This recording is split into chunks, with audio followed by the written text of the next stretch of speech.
जय. आपल्या देशामध्ये 5 राज्याच्या निवडणुका होत्या.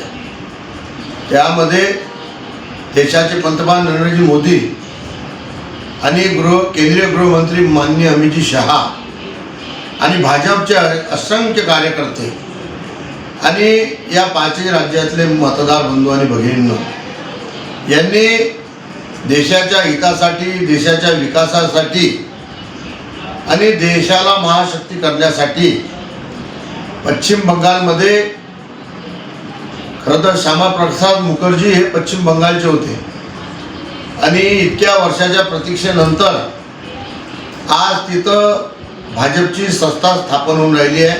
स्पष्ट बहुमतामध्ये स्वर्गीय श्यामाप्रसाद मुखर्जींना खूप मोठा आनंद होत असतील.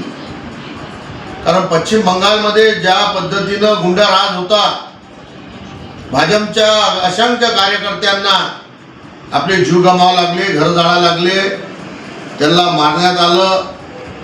अनेक आमच्या भाजपच्या कार्यकर्ता, महिला असतील, तिच्या भगिनी असतील, त्यांच्यावर अत्याचार झाले.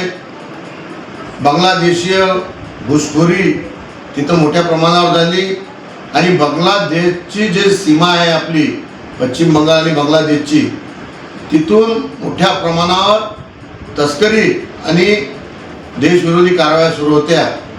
पण मला खूप आनंद आहे आणि अभिमान आहे, पश्चिम बंगालच्या जनतेने मोदीजीवर, भारतीय जनता पार्टीवर, अमित शहावर खूप मोठं प्रेम केलं आणि स्पष्ट बहुमत 200चे जवळपास सीटा आज पश्चिम बंगालमध्ये निवडून आलेल्या आहेत. आसाममध्ये 101 सीटा परत आसाम राज्य हे भाजपने काबीज केलं आहे आणि पांडिचेरीलाही स्पष्ट बहुमत 20 सीटाचं 40 पैकी 20 आम्हाला मिळालेलं आहे.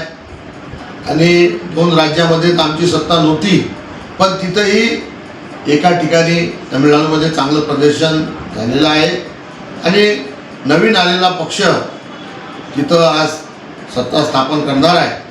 तर काँग्रेस असेल, तुलबुल काँग्रेस असेल, याला आणि जनतेने नाकारलेला आहे आणि मोदींच्या नेतृत्वात देशाच्या विकासासाठी अनेक राज्यामध्ये विकास झाला पाहिजे म्हणून कमळावर, BJPवर विश्वास दाखवत असंख्य हजारो कार्यकर्ते आणि मतदाता यांनी भाजपला मतदान केलेलं आहे.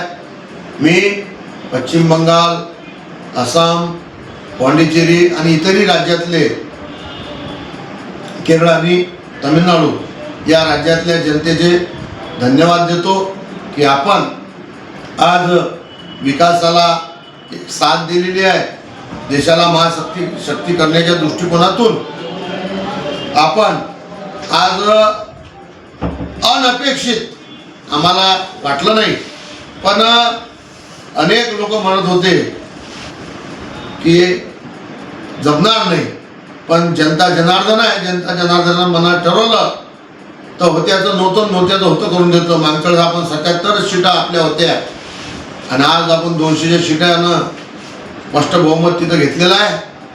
आज देशाच्या सुरक्षेच्या हिशोबानं बंगाल आणि पश्चिम बंगालच्या मधातलं जे आपली सीमा आहे ती मजबूत होईल, तिचं घुसखोरी थांबवल्या जाईल.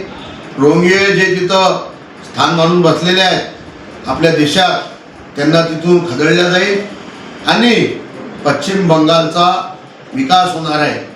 कारण तिथं आजही पश्चिम बंगाल विकासापासून दूर होतं. मी मधात जाऊन आलो 1 वर्ष पहिले, तर तिथंची परिस्थिती खूप घाण आहे. तिथं आपले हिंदू धर्माचे तीर्थक्षेत्र आहे, सारे तीर्थ बार बार, गंगासागर एक बार, तारामाता पीठ आहे, कालीमाता पीठ आहे, असे असंख्य हिंदूचे देवस्थान महत्त्वाचे तिथं आहे. या सगळ्यांचा विकास होईल आणि सगळ्यात महत्त्वाचं इथून गुंडागिरी खतम होणार आहे. म्हणून मी 5ही राज्यातल्या जनतेचं मनापासून अभिनंदन करतो, कौतुक करतो. भारतीय जनता पार्टीच्या कार्यकर्त्यांचं भरभरून अभिनंदन करतो की त्यांच्या परिश्रमामुळे, कष्टामुळे अनेकांनी जीव गमावले, त्यांनी घरं जाळून घेतले, मार खाल्ला. आजही काही ठिकाणी कर्फ्यू लागलेला आहे की आज जल्लोष सुद्धा तिथं करता येत नाही, अशी परिस्थिती जसं काही आज पाकिस्तानात ते लोक आहे. पण अशाही वेळेस मोठ्या संयमाने भारतीय जनता पार्टीच्या कार्यकर्त्यांनी काम केलं आणि पश्चिम बंगालच्या मायबाप जनतेने भाजपवर विश्वास टाकला. त्यांचे मी कोटी कोटी धन्यवाद देतो आणि त्यांना खूप खूप शुभेच्छा देतो. जय हिंद, जय महाराष्ट्र. भारतीय जनता पार्टीचा विजय असो.